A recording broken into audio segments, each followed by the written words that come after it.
tu pueblo levantamos nuestra adoración. Sí, Señor, has preparado mi futuro, en tus manos estoy seguro.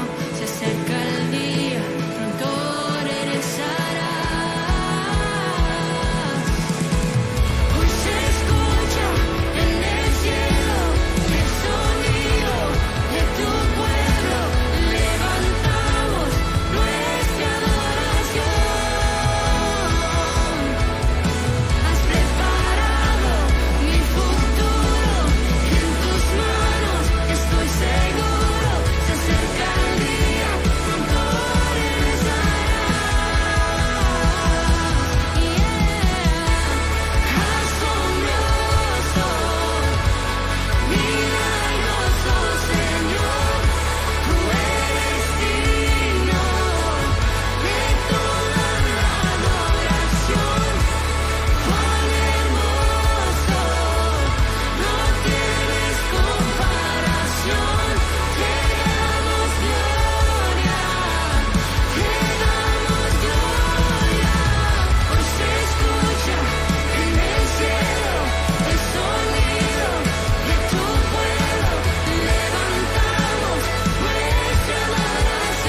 Gracias, Dios. Qué lindo es disfrutarte, papá, disfrutar tu presencia. Qué lindo saber que somos tu templo, que habitamos siendo uno con vos y entre nosotros, papá. Gracias. Gracias, papá, por deleitarte en este tiempo, en esta noche. Gracias porque miras más allá de nuestra humanidad y te encuentras a vos en nosotros, papá. Por eso estás acá, por eso podemos disfrutarnos, disfrutarte. Gracias, Dios. Papá, estamos dispuestos a recibir un tiempo más aquella preciosa palabra que has preparado en la vida de Franco. Sabemos que él es un instrumento en tus manos, dispuesto para poder transmitirnos tu verdad en esta noche, papá. Estamos alertas, atentos y queremos darnos nosotros mismos la oportunidad de hoy avanzar en tu propósito y crecer un poquito más. Por favor, papá, te pedimos que evites distracciones, que evites cualquier cosa que quiera impedir que hoy podamos recibir tu gloria, recibir una hermosa semilla en cada uno de nosotros para poder mostrarte al salir de acá y en cada oportunidad que nos brindes. Bendecimos y honramos a Franco. Habla a través de él, Señor, y que él pueda vaciarse de él y ser lleno de vos en este instante. En el nombre de Jesús. Amén, papá.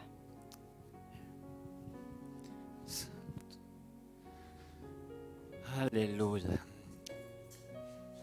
Buenas noches. ¿Cómo están ustedes? Qué lindo que han estado aquí adelante, cantando quietos en su lugar.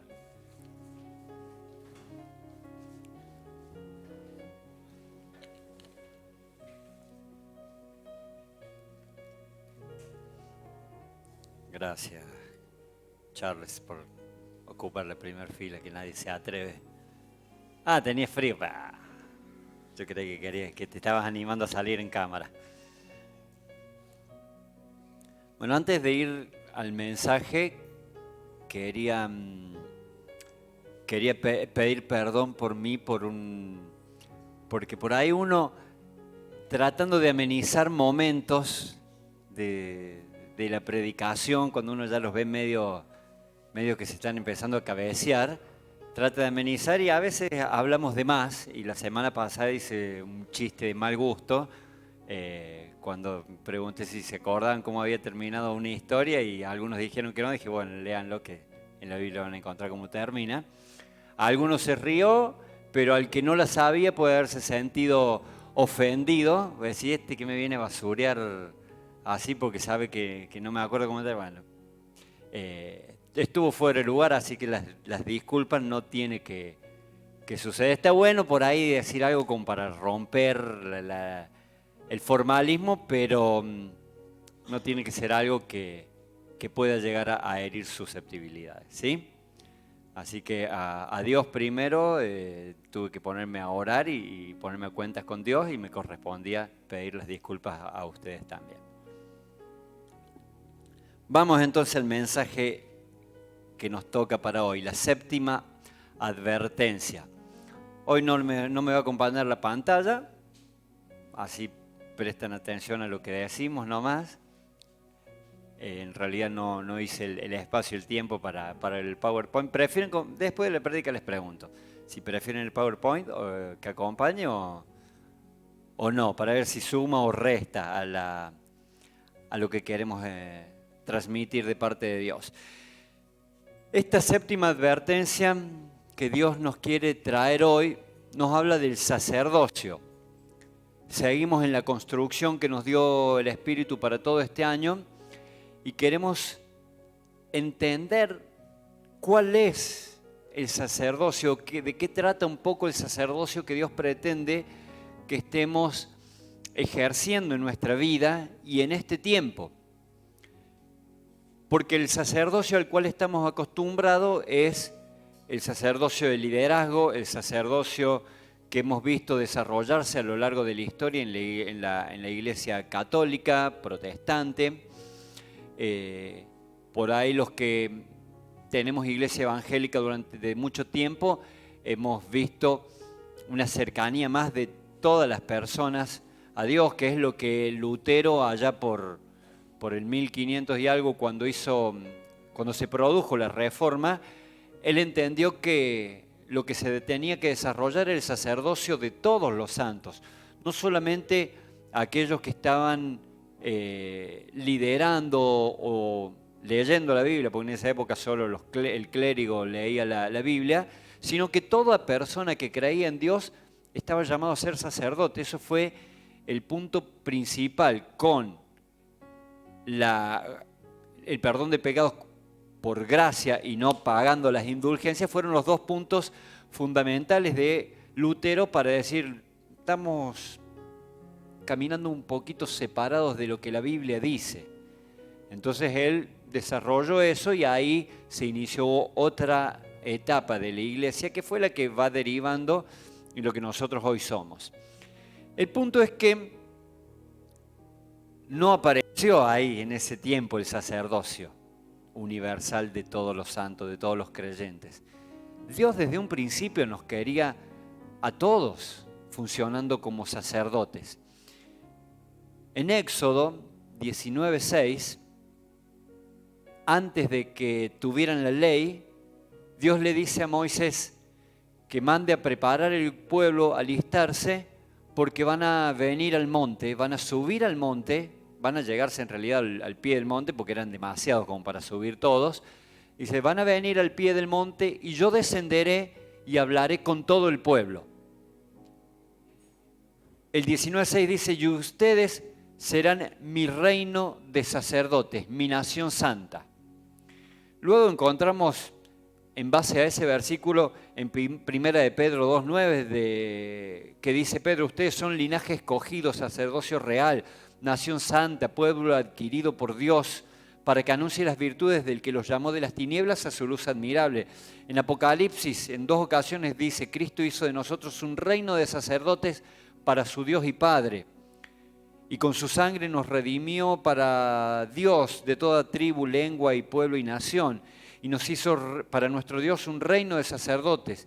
Y los santos reinarán sobre la tierra. Es decir, que desde antes de la ley, durante la proclamación del Evangelio y aún en la carta de Juan que cierra toda la Escritura, Dios sigue diciendo, quiero que todos ustedes sean mi reino de sacerdotes. A veces hemos escuchado la canción, gracias, que dice, y ustedes serán reyes y sacerdotes. No, en realidad dice, serán mi reino de sacerdotes. Rey es solo Cristo Jesús. Nosotros somos sacerdotes, somos un reino de sacerdotes o sacerdotes de un reino. Dios nos llamó a ser sacerdotes de este reino, pero desde Israel hacia adelante fuimos rehusando a ese llamado y aunque nos suene chocante, hemos despreciado la presencia del Santo en nosotros. Porque la condición que Dios le da cuando los llama mediante Moisés es prepárense, santifíquense, que en 3 días descenderé al pie del monte. Y el pueblo dijo, no. Si nos acercamos, si escuchamos a Dios, vamos a morir. Esa fue la respuesta del pueblo. ¿Por qué pensó eso? Porque no estaban dispuestos a santificarse. Y santificarse era simplemente tratar de dejar de lado la humanidad, dejar de lado la tendencia al pecado, dejar de lado aquello que los mantenía aferrados a los deleites y placeres del mundo. Eso simplemente era lo que Dios le pedía. Dejen de lado todo eso, porque yo les quiero hablar y los quiero hacer sacerdotes de mi reino. El pueblo no quiso, tuvo miedo, y lo que le dijeron a Moisés, anda solamente vos. Y esa fue la institución del clero.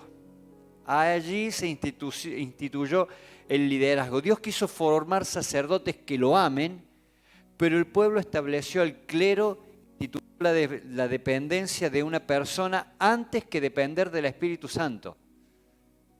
En resumen, lo que hicimos en Israel y lo arrastramos nosotros, es en lugar de querer depender del Espíritu Santo y saber que tenemos que pasar tiempo en oración, saber que tenemos que exponerle nuestro corazón al Espíritu Santo y esperar respuesta en Él, le hicimos más fácil. Anda vos, Moisés. Pastor, ore por mí. Pastor, aconséjeme. Pastor, tengo esta oportunidad, tengo este problema. Soluciónelo por mí.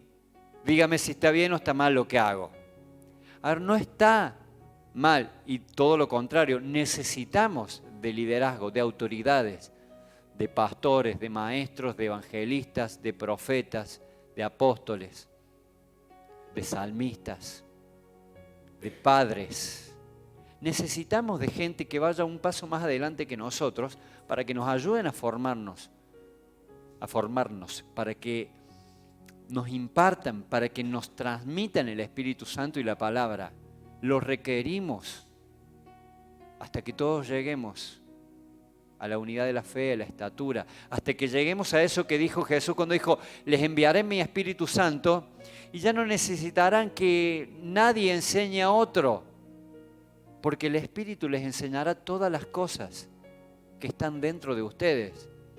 Pero como somos conscientes de que para eso aún nos falta camino, nos falta madurar y nos va a llevar probablemente toda la vida, tenemos que contar con personas que estén un paso adelante nuestro. Pero eso no significa que dependamos de esas personas, sino que contemos con esas personas, que nos apoyemos en esas personas, que nos aferremos a veces a personas para que nos ayuden a salir, para que nos empujen o nos estén arrastrando un poco.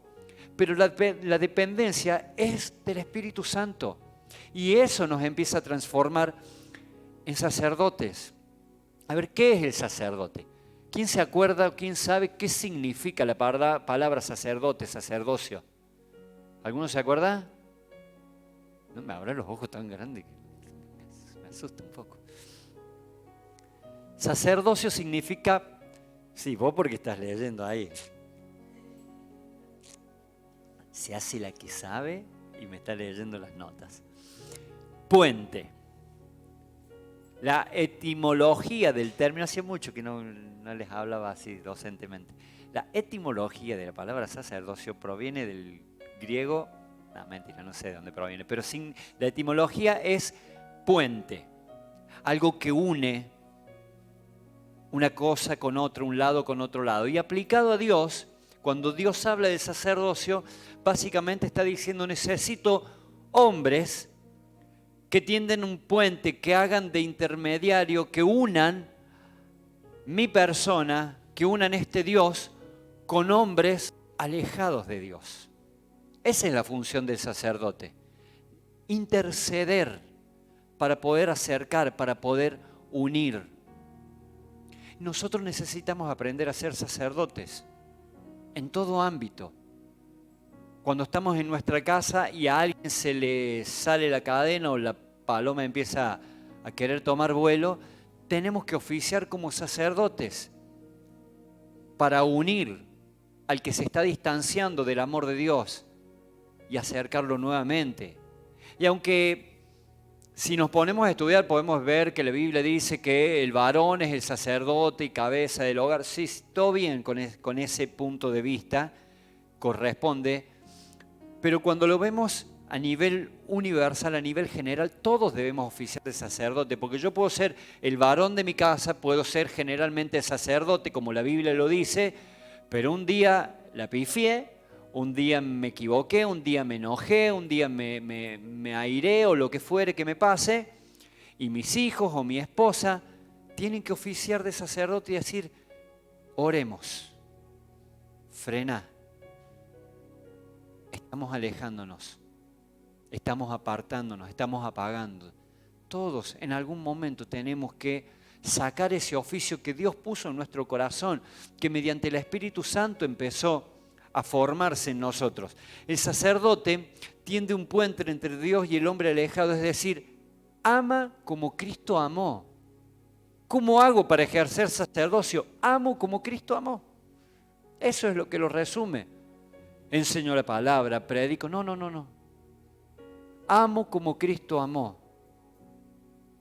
Salgo a la plaza con un megáfono, bárbaro con eso, pero amo como Cristo amó. Eso es sacerdocio. Ese es el puente que de verdad te empieza a acercar a vos, a Dios, a acercar a otro a Dios. Porque el sacerdocio es dejarse llenar primero por ese amor de Cristo, dejarse guiar por la voz del Espíritu Santo, y esa vida nos hace amar aunque alguien no nos ame. Es complicado eso. A veces nos cuesta mucho. Amar al que me ama es facilísimo. Amar en casa a nuestros hijos y darle amor cuando obedecen, se portan bien, son buenos en el colegio, colaboran con las tareas. Te amo, les sonreímos, todo, pero amarlos y mostrarle amor cuando nos están haciendo airear un poquito, los seguimos amando. Pero no es lo mismo aplicar un embarazo a nuestros hijos en paz, en calma, para simplemente mostrarle cuál es el límite y corregirlo, que aplicarle un embarazo cuando estamos enojados. Uno hiere y el otro corrige. No es lo mismo, pero debemos dejar que fluya el amor, dejar que Cristo nos llene de amor para que pueda fluir. Pero a veces somos autosuficientes y no nos dejamos abordar por el amor de Cristo. Y eso empieza a hacer que el sacerdocio se apague. Y la falta de sacerdocio en nuestra vida y para con nuestra vida, o sea, sacerdocio desde nuestra vida y sacerdocio para con nosotros, porque muchas veces estamos necesitando que alguien nos tienda el puente, que alguien nos acerque a Dios, que alguien no desista, que alguien no se canse de nosotros. Y muchas veces necesitamos no cansarnos, no desistir y seguir tendiendo el puente, aunque venga alguien y le ponga dinamitas al puente. Nosotros tenemos que perseverar y construirlo de nuevo, ser como las hormigas. Esta semana estuve viendo, dije, no les voy a tirar el venenito. Pero justo abajo del calefactor, por debajo de los zócalos, todos los días parece que, no sé, estuvo el Joel comiendo pan y está lleno de miguitas ahí. Pero son demasiado minúsculas para que sean hormiguitas. Ya hace un tiempo las había visto, entonces un chorrito de ray, desaparecieron. Y ahora están de vuelta, resurgieron. Y las barremos, sacamos todo. Y a la mañana siguiente, ahí están de vuelta. Les tiramos ray, pasó un tiempo y ahí están de vuelta. No importa el obstáculo que le metas. Son perseverantes.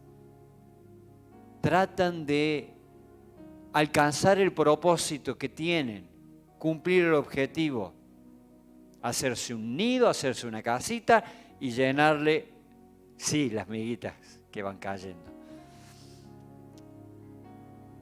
Pero cuando nosotros estamos distanciados de Dios y queremos hacerlo en nuestra fuerza, en nuestro empuje, se empieza a producir un estancamiento. Aunque pechemos, se produce un estancamiento, esterilidad, no avanzamos, no pasa nada. Nos cansamos o tal vez somos esforzados, pero si lo que hacemos no viene de parte de Dios, no viene guiado por Dios, no viene respaldado por Dios y por sobre todo no cuenta con el amor de Dios, no produce, no fructifica, nos alejamos de Dios y hacemos cosas en nuestra propia fuerza, entonces eso esteriliza, no hay fruto, no se concibe. Solo lo que viene de Dios crece, da fruto y se empieza a multiplicar. Abraham, por ejemplo, estaba llamado a ser multitud de naciones, a tener multitud de hijos, aunque proviniera de uno solo. Pero cuando todavía no había tenido ese hijo de la promesa, primero ya a la historia que les voy a contar ya se la había mandado con la esclava egipcia. Había ido primero a Egipto. Mintió sobre su mujer, de que era su hermana, porque era tan hermosa que tenía miedo que se la quitaran o que lo mataran a él. Dijo que era su hermana, que la cuidaba porque era su hermana. De Egipto se trajo a la esclava, Agar, la que después, unos años después, la usó para tener un hijo y nació Ismael. Alto lío hizo, que dura hasta que se termine la historia. Pero después de eso, volvió a haber hambre, como había sido en aquella ocasión, y se fue a la tierra de Gerar, porque donde él estaba había hambre. ¿Qué hizo en Gerar? Volvió a decir que Sarita era su hermana. No había aprendido la lección todavía el tipo. Y Abraham se dirigió a Gerar por el hambre que había, mintió diciendo que Sara era su hermana, y Abimelec, rey de Gerar, tomó a Sara como mujer. Y esta vez no le fue bien como en Egipto, que no pasó nada. Esta vez Abimelec tomó a Sara como mujer. A causa de esto, el Señor había hecho que todas las mujeres en la casa de Abimelec quedaran estériles. Entonces Abraham oró a Dios y Dios sanó a Abimelec y permitió que todas las mujeres de Gerar volvieran a tener hijos. Resumí la historia yo para no hacer la lectura tan extensa. Abimelec, rey de Gerar, tomó a Sara por mujer, le dio un lugar para que viviera a Abraham con su gente, pero Dios le impidió a Abimelec llegarse, tener intimidad con Sara por causa de Abraham. Pero asimismo, evidentemente pasó un buen tiempo de todo esto, porque empezaron a notar que no había más embarazos. Hasta que Dios se le aparece en sueños a Abimelec, porque dice que Abraham no estaba muy afinado del oído. Entonces se le apareció a Abimelec y le dijo: esta mujer que tomaste para vos es esposa de este zángano mentiroso. Entonces ahí Abimelec va, se enoja, pelea con Abraham, y ahí se le vuelve la unción sacerdotal y Abraham intercede por Abimelec y sana. ¿Se está cortando esto? ¿No? Bueno. Intercede, ora y se rompe la esterilidad. Hay algunos que dicen que aún la esterilidad de Sara fue a causa de esto. No me concuerda a mí porque ya había pasado mucho tiempo y ya Sara lo había mandado tener un hijo con Agar. Pero bueno, cuando Abraham intercede, recién ahí empieza a producirse el fruto nuevamente. Entonces se ve claramente la diferencia entre un hombre actuando sin Dios, no hay más fruto. Un hombre orando, buscando, procurando que sea Dios el que meta su mano, el que obre, el que actúe, el que dirija, y hubo fruto.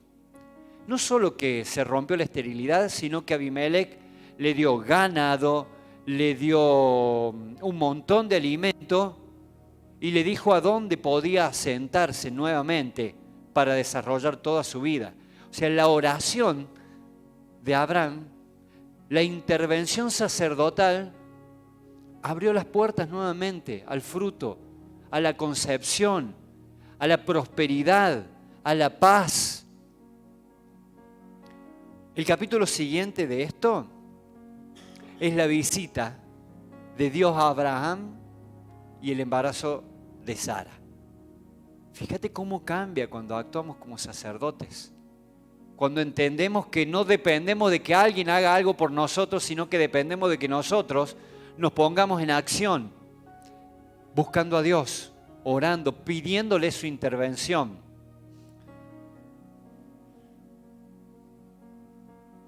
La verdad es que para vivir siendo sacerdotes, nosotros tenemos que provocar que Dios sea parte de todo lo que hacemos. No podemos dejar que Dios sea parte de algunas cosas y otras no, porque lo que hacemos ahí es decir, bueno, a ver, en esto me la aguanto solo, esto me la arreglo yo, después te busco para lo que sea un poquito más complicado. Es tan simple como decir, bueno, a ver, tengo que cocinar un guiso de arroz, no, lo hago más fácil todavía, un arroz blanco con queso. Y para que no se me pase, yo uso el 2 hermanos paquete amarillo. No se pasa ni se pega. Más fácil que eso, no puede ser. No importa cuánta agua le echaste, no importa cuánto tiempo lo dejaste al fuego, simplemente fíjate que no se te empieza a quemar porque te quedaste sin agua. Pero hasta en eso está bueno decir, Señor, ¿me ayudas a que este arroz simple de hospital blanco con queso salga sabroso? Hasta en eso, así de simple, tenemos que buscar que sea Él guiándonos. Tal vez Dios te dice, mira, en la alacena, detrás del paquete de harina, hay una cajita de salsa que te habías olvidado que estaba. Y le das un toque más de sabor a la comida. En lo simple, aprendamos a buscar a Dios en lo simple, a interceder con Él en lo simple. Y después lo complicado para nosotros se va a hacer simple también para Él. El problema es que nosotros muchas veces oramos por un proyecto, oramos por un trabajo, por planes, por una necesidad, pero después en vez de esperar dirección del Espíritu Santo, nos levantamos y nos ponemos en acción en lo que nosotros creemos. Y los resultados terminan siendo estériles, sin avanzar. Y la realidad es que el sacerdote se ofrece a Dios para recibir su dirección. No es simplemente venir y ofrecerle 2 horas de una reunión, media hora, 40 minutos de canciones, un par de billetes como ofrenda. Cuando nosotros nos ofrecemos a Él, cuando ofrecemos nuestra vida, es cuando de verdad estamos ejerciendo el sacerdocio de Cristo. Porque en la historia de Israel uno puede ver todos los rituales que tenían que hacer los sacerdotes para llegar a conmover a Dios y que Dios se acordara de su pueblo. Pero vemos en Hebreos que dice, todo esto era antes, pero ahora tenemos un sumo sacerdote que se ofreció una vez y para siempre. No dice que ofreció, dice que se ofreció. Y ese es nuestro modelo. Ese es nuestro ejemplo. Ese es el sacerdocio que nosotros heredamos, no el de Aarón. No el que se hereda por linaje, por ascendencia familiar, de generación en generación. De generación en generación heredemos a Cristo su amor. No un llamamiento, no porque yo no estoy predicando o ejerciendo un doctorado porque mi mamá haya sido la que lo ejerció antes. Es un llamado mío propio y no significa que mis hijos mañana sigan exactamente lo mismo. Cada uno tendrá su llamado, su función, su servicio a Dios. Pero no es el sacerdocio de Aarón el que nosotros heredamos, sino que es el de Cristo, el que abarca todo lo que podamos hacer para manifestar su amor. Entonces el sacerdocio de Cristo no es ofrecer algo específico, sino es ofrecernos nosotros, interceder en todo tiempo, en todo momento, darnos por todo lo que necesite de la presencia de Dios. Cuando intercedemos, se abren las fuentes de vida, a diferencia de cuando lo hacemos en nuestra fuerza, que se produce esterilidad. Cuando nosotros somos los que nos ponemos a orar, a buscar, se abren las fuentes de vida. La llave para esto es escuchar.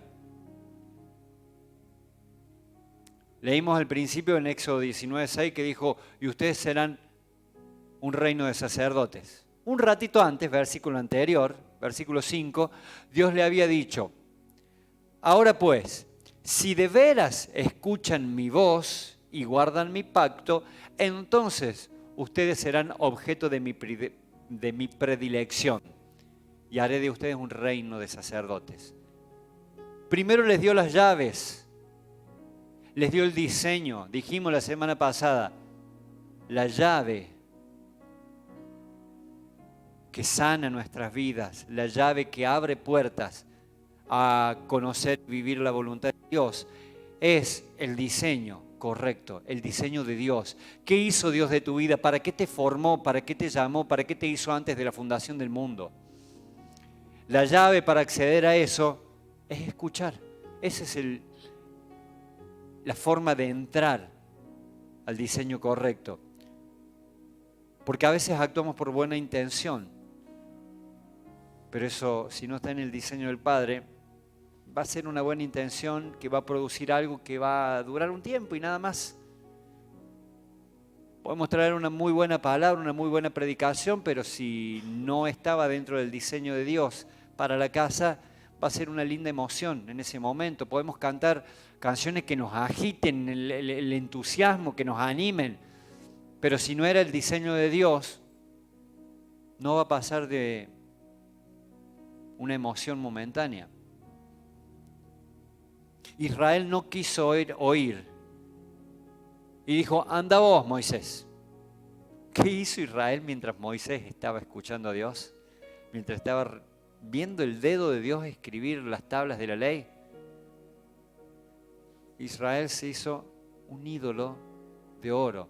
O sea, Dios les había dicho cuando salieron de Egipto, pidan todo a sus vecinos.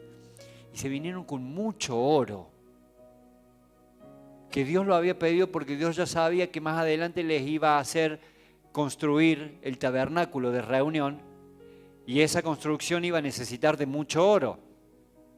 Además de que les iba a servir a ellos para después empezar a comerciar. Pero ¿qué hicieron ellos? Empezaron a sacarse brazaletes, aros, collares y todas las porquerías que tuvieran de los egipcios de oro, se las dieron a Aarón, antes de que Dios lo llamara al sacerdocio, y se hicieron un becerro y dijeron, no sabemos qué le habrá pasado a este Moisés, hace ya como 40 días que está allá arriba, así que hagámonos un becerro y adoremos a este becerro y este será el Dios que nos sacó de Egipto. No quisieron escuchar a Dios y se mandaron semejante barbaridad. Bajó Moisés de allá y dijo, ¿qué es todo este alboroto, esta fiesta? Tomó el becerro de oro, lo puso al fuego y no dice lo derritió y guardó el oro fundido, dice lo quemó hasta reducirlo a cenizas. O sea, lo fundió, lo recontrafundió y evidentemente lo desparramó por el suelo del desierto. Perdieron el oro que habían llevado. Perdieron mucho del oro que habían llevado por una sola razón. No se animaron a escuchar a Dios. Por tanto, no pudieron asumir el llamado al sacerdocio, a tener comunión con el Espíritu Santo, y eso los llevó a corromperse. La voz del Padre, la voz de Dios, la voz del Espíritu Santo, en nosotros produce la luz del Hijo. Y empieza ahí a resplandecer el amor de Cristo en nosotros. En comunión con el Espíritu Santo, si no tenemos comunión con el Espíritu Santo, si no buscamos a Dios, si no buscamos oír su voz para que el amor nazca de nosotros, no vamos a ser llenos de amor nunca. A ver, cada vez que hablemos, que obremos en nombre de Dios, pero con palo, evidentemente hemos estado en falta de comunión con el Espíritu Santo. Porque Cristo no se movía a los latigazos, salvo cuando estuvo ante aquellos que habían corrompido la casa de su Padre. Pero antes nunca obró sin amor, nunca reprendió sin amor, aun cuando los fariseos lo querían acusar, lo tentaban, él siempre les respondía con autoridad, con firmeza, pero con amor, de forma tal que no le podían contestar más porque se daban cuenta que el amor que les daba era mucho más fuerte que el reto que se merecían. Porque Jesús le podía decir de todo. Sin embargo, hasta cuando les dijo generación de víboras, los trató con amor, porque cuando vos lees todo eso en contexto, les está diciendo, a ver, todavía pueden arrepentirse de lo que están haciendo y recibir del amor de Dios de verdad. Son una generación de víboras, son un sepulcro blanqueado que dicen que saben todo y que están bien, pero por dentro están destruidos y necesitan del amor. Eso era lo que Jesús les estaba diciendo. Entonces nosotros a veces venimos o queremos educar a nuestros hijos o queremos tener la razón con alguien y en vez de mostrar amor, sacamos la ley para mostrar que tenemos razón.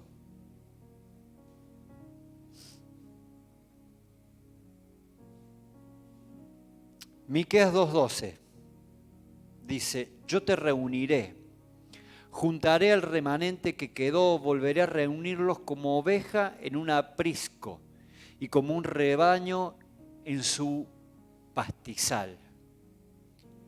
Esto es un sacerdocio verdadero. Los voy a reunir como ovejas en un aprisco, como un rebaño en su pastizal.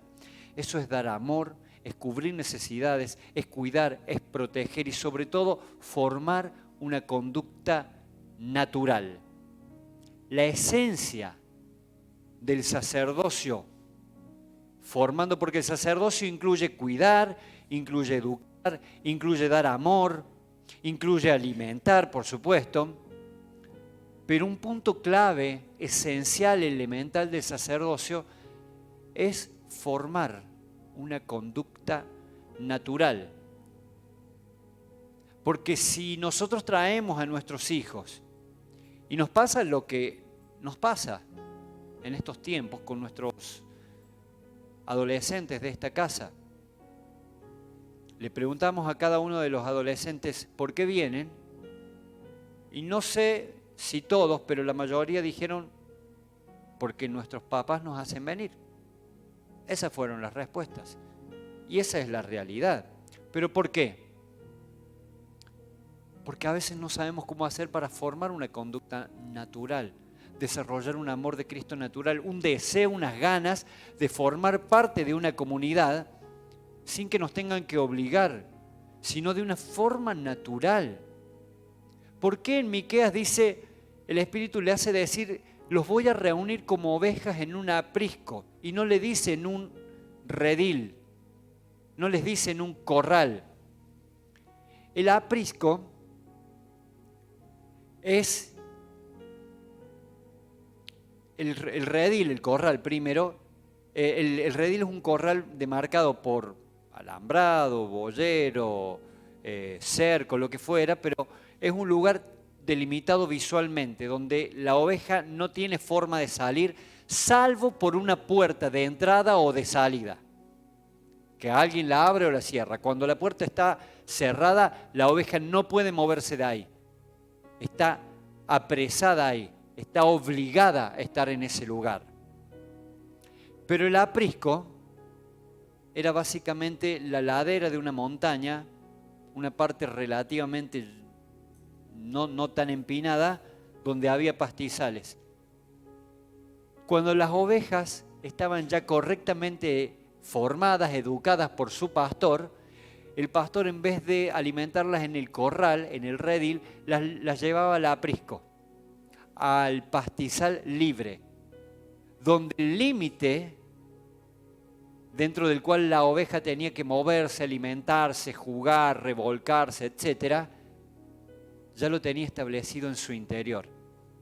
La oveja caminaba hasta cerca del precipicio, por ejemplo, y ya sabía que no podía acercarse más, porque su pastor se lo había enseñado. Y cada vez, cuando era pequeña, cuando era un corderito, cada vez que se acercaba, el pastor con el cayado la frenaba. La parte curva del cayado lo ponía en el cuello, en la patita, la frenaba y le hacía ver que más allá de eso había peligro. La llevaba a mostrarle cuál era el pasto que tenía que comer. Pero cuando la oveja ya creció y maduró, no le hacía falta un límite. Simplemente el pastor las acompañaba, porque ya había creado una conducta natural. Y llegado el momento le decía, volvamos al corral, o les indicaba, y la oveja ya volvía sola a donde tenía que ir. Esa es la mentalidad que debemos desarrollar como sacerdotes. Eso tenemos que provocar en nuestros hijos. A ver, no tenemos que llegar a la adolescencia y de estar lidiando que el alcohol, que el cigarrillo, que el boliche, que el baile, que la música, que los amigos, que los novios, las novias, etc.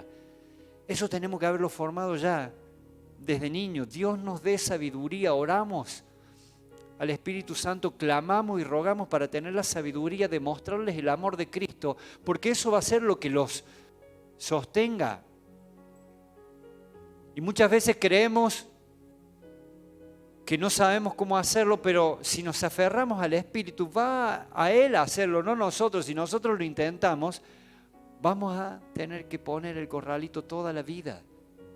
Pero si lo dejamos obrar al Espíritu, vamos a ejercer el sacerdocio correctamente. Eso es lo que tenemos que hacer nosotros como predicadores, maestros, pastores. Enseñarles una dependencia del Espíritu y no de nosotros. Es buenísimo que cuenten con nosotros.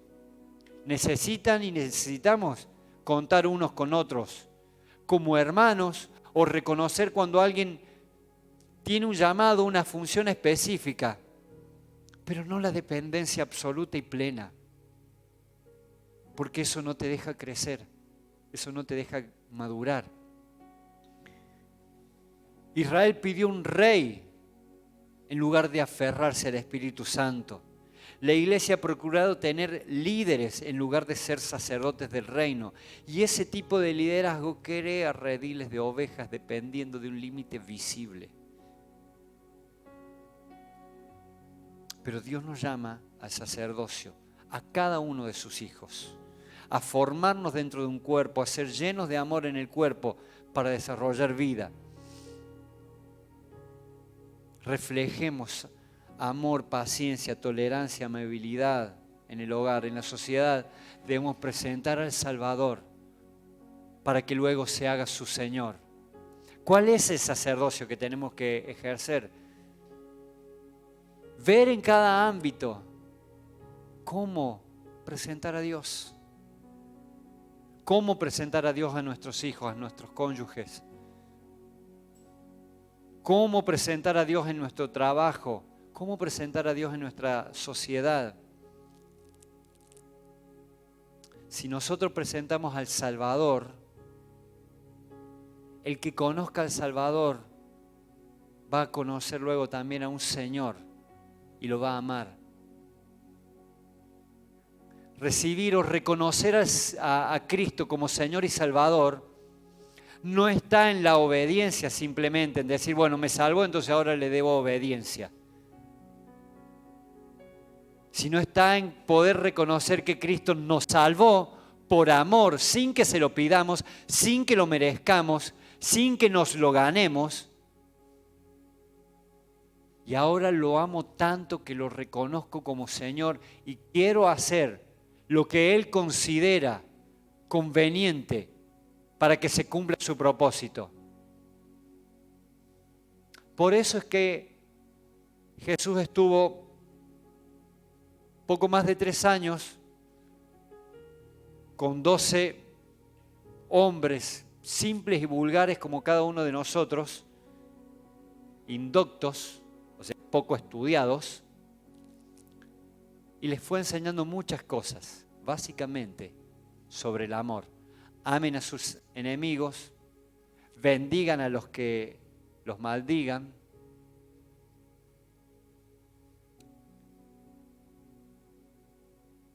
amen al Señor su Dios con toda su fuerza, con toda su alma, con toda su mente, con todo su corazón. Amen a su prójimo como a sí mismo. Y si quieren que conozcan que son cristianos, si quieren que sepan que son mis discípulos, el sello que yo les doy es que se amen. Ámense los unos a los otros. Y en esto conocerán que son mis discípulos. Después que les enseñó todas estas cosas, llevó a cabo su obra de redención, murió, resucitó. Y cuando ya estaba empezando a flotar en la nube, le dijo, vayan y hagan discípulos a todas las naciones. Una vez que entendieron todo lo que había que hacer, cuya base era el amor, les dijo, vayan y hagan discípulos. No les dijo, vayan a evangelizar. A ver, vos vas a evangelizar, vos vas a profetizar, vos vas a enseñar, vos vas a pastorear y vos vas a ser apóstol. Y vos que sabes tocar la guitarrita, vení que vas a cantar. No les dijo, levanten, planten iglesias. Les dijo, vayan y hagan discípulos. ¿Cómo vamos a ser discípulos? Amando. Amando vamos a poder gestar amor en los demás. Amando vamos a poder impartir la esencia, la genética de Cristo. Lo que Jesús les impartió a ellos fue su esencia, su naturaleza, su sustancia, su ADN espiritual. Entonces luego ellos pudieron empezar a dar ese mismo amor, ese mismo ADN, esa misma esencia. Pudieron empezar a amar como Él amaba. Todos, casi todos los discípulos, Juan es el único que murió de viejo. Se cree, tampoco hay tanta seguridad. El resto, todos murieron como mártires, porque todos se entregaron como Cristo se entregó. Ninguno desistió. Todos amaron como Él amó. Hasta Pablo, que quería matar a los que profesaban a Cristo, él empezó a amar como Cristo amó. Él empezó a formar discípulos. Ese es el llamado, la advertencia que Dios nos quiere hacer en este tiempo. Ese es el camino al cual Cristo nos está llamando. Los próximos pasos a seguir. Discípulos. Discípulos que puedan recibir amor para dar amor. Discípulos que amen, que den perdón, que den restauración, que den sanidad, que sanen corazones, que restauren vidas. Discípulos de Cristo que no soporten ver un matrimonio al límite del divorcio. Y que oren para que, bueno, se resuelva de una buena vez. No. Discípulos que oren, que clamen, que se entreguen por una familia restaurada. Vamos a hacer una casa que empiece a desarrollar una genética con el amor, la esencia del amor, enfocado en las familias. Eso es lo que Cristo quiere de nosotros. Eso es lo que Cristo provocó con su entrega y su amor. Discípulos que desarrollen un sacerdocio. Familias que amemos como Cristo ama. Dios nos llamó casa del Padre. Y en la casa del Padre se forman hijos. Y anhelamos con todo nuestro corazón que cuando alguien nos pregunte cuánta gente va a tu congregación, no podamos responder en cantidad de gente, sino en cuántas familias forman parte de esta casa. Ese es el anhelo que Dios ha puesto en nuestros corazones. Y eso es el objetivo de un sacerdocio lleno de amor. Miremos, repasemos en oración lo que Dios nos viene marcando con las advertencias este año, para ir viendo hacia dónde Dios nos conduce. Enfatizando en el amor, reconociendo la soberanía de Dios, reconociendo la necesidad de ser íntimos de Dios y desarrollar un espíritu natural en nosotros, y encaminándonos a manifestar el amor hacia las familias, las personas, de manera sacerdotal, no como líderes espirituales, no como un clero, sino como discípulos de Cristo. Amén. Ponete de pie, así oramos. Cristo Jesús, es tu naturaleza la que queremos desarrollar, la que estás desarrollando en nosotros. Nosotros te amamos, Padre. Te amamos y cada día estamos aferrándonos más a tu amor, a tu gracia y misericordia. Cada día estamos entendiendo más cómo nos encaminás, cómo nos formás. Y ahora queremos interceder por cada uno de los hijos de esta casa. Orar para que tu corazón se vaya derramando, tu corazón se vaya formando en nosotros, tu carácter se vaya formando en nosotros, que podamos empezar a pensar como vos pensás, a ser llenos de tu Espíritu Santo para impartir tu vida, para desarrollar tu vida, para hacer crecer tu vida en nosotros.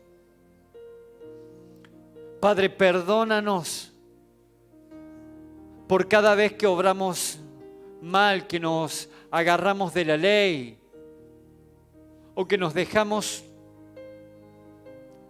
manipular por nuestro temperamento, por nuestro carácter, por las emociones que en determinado momento tenemos. Padre, en el nombre de Cristo Jesús, sabemos que nos has perdonado, pero necesitamos ser libres de todos esos estorbos, esos obstáculos, esas estructuras de nuestro yo, de nuestra carne, de nuestra mente, que no nos deja fluir en tu Espíritu Santo. Nos aferramos a tu persona como modelo, a ese sumo sacerdote que se dio, que se ofreció, que se entregó hasta la muerte, a fin de darnos su vida. Así queremos nosotros, Papá, ser. Así queremos vivir, dándonos en tu amor, en tu gracia y en tu misericordia. Te amamos, Padre. Te bendecimos. Señor, y llenanos de tu gracia. Llénanos de tu presencia. Anhelamos que tu Espíritu Santo esté ministrándonos en nuestra intimidad, hablándonos en sueños. Empieces a provocar visiones, sueños y palabras de profecía en esta casa para que empecemos a ser dirigidos por tu Espíritu Santo en plenitud. Que empieces a convocarnos, Padre, a tiempos de oración, a llamarnos a venir y a formar parte de ese tiempo que tenemos determinado en la semana, de orar como cuerpo, orar como congregación, para fortalecer esta casa, Dios, para fortalecer el amor de los unos por los otros y manifestar tu presencia con gracia, amor, perdón y restauración, en el nombre de Cristo Jesús, Señor. Queremos amarnos unos a otros para que nos conozcan como tus discípulos, para que tu nombre sea reconocido y glorificado, para que el testimonio que demos te dé toda honra, gloria y autoridad en cada paso, en cada decisión y en cada palabra que nosotros estemos dando. En el nombre de Cristo Jesús, Señor, te establecemos como Rey soberano de nuestra vida, de nuestro hogar, de esta congregación y de esta ciudad, en el nombre de Jesucristo. Aleluya, Padre. Amén y amén. Amén. Dios les bendice. Dios les llene de su paz, amor y gracia.